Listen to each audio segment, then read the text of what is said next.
इस हफ्ते share market में तीन सबसे बड़ी चीजें जो आपको जानना बहुत जरूरी है। सबसे पहला, क्रूड 126 पर बैरल को ब्रीच कर गया। सेकंड जो है, इंडिया का रुपी 95 सबसे लोएस्ट लेवल पे डॉलर के कंपैरिजन में आया। तीसरा, यूएस फेड ने अपने इंटरेस्ट रेट्स को होल्ड पे रखा। और इन सब का आपके म्यूचुअल फंड्स या आपके स्टॉक पोर्टफोलियो पे क्या इंपैक्ट होगा, अगले 4 मिनट में समझते हैं।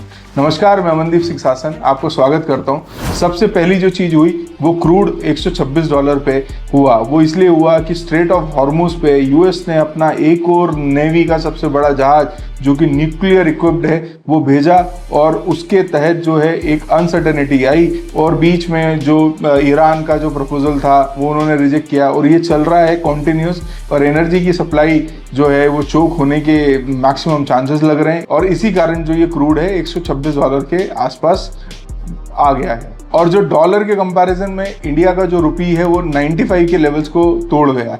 अब इसमें रीज़न ये है कि क्रूड का सबसे ज़्यादा इंपोर्ट, हम 85% इंपोर्ट क्रूड का करते हैं, और क्रूड जो होता है वो डॉलर में कहीं ना कहीं मेजॉरिटी सेटलमेंट होता है। और क्रूड के भाव बढ़ने से डॉलर मजबूत हुआ, डॉलर मजबूत हुआ तो हमारा रुपया सस्ता हुआ, और हमारे जो भी एक्सपोर्ट्स हो रहे हैं उन पे हमको नुकसान हुआ। अब एक तरफ जैसे स्टॉक्स हैं HUL, वो FMCG के जितने स्टॉक्स हैं उन पे प्रेशर दिखा, और जितने भी मेटल्स और एनर्जी के जो ऑयल के स्टॉक्स हैं उन पे हमको बूम दिखा। अब कुछ फंड्स ऐसे हैं जिनमें डॉलर के बढ़ने का फ़ायदा हुआ, जैसे कि पराग पारिक फ्लेक्सी कैप, क्योंकि वो उसमें फॉरेन इक्विटीज़ भी इन्वॉल्व हैं। तीसरा सबसे बड़ा, फेड ने अपने रेट्स को अनचेंज रखा, बट उनकी जो कमेंट्री है वो हॉकिश, वो इसलिए है कि उनको इन्फ्लेशन का डर जरूर सता रहा है। अब जब इन्फ्लेशन बढ़ेगा तो डॉलर अगेन एक स्ट्रांग पोजीशन पे आएगा, और वो हमारे लिए जो है सही नहीं रहता है। और इन सब के बीच में गुड न्यूज़ ये है कि आरबीआई हो सकता है कि अपने इंटरेस्ट रेट को काट दे, क्योंकि अभी भी इन्फ्लेशन के जो नंबर हैं वो मैनेजेबल लगते हैं, और आरबीआई थोड़ा सा कॉन्जर्वेटिव यूरोपियन मार्केट्स और यूएस के जो मार्केट्स को देख के अपने जो पॉलिसीज़ में कॉन्जर्वेटिव रहता ही रहता है। मंथली स्कोर कार्ड पे चलते हैं। इस पूरे अप्रैल में 6% से मार्केट जो ब्रॉडर इंडेक्स हैं वो बढ़े हैं, और स्मॉल कैप्स और मिड कैप्स ने आउट परफॉर्म किया है लार्ज कैप्स को, और जो सन फार्मा जैसे जो स्टॉक्स हैं वो आउट परफॉर्मर रहे हैं।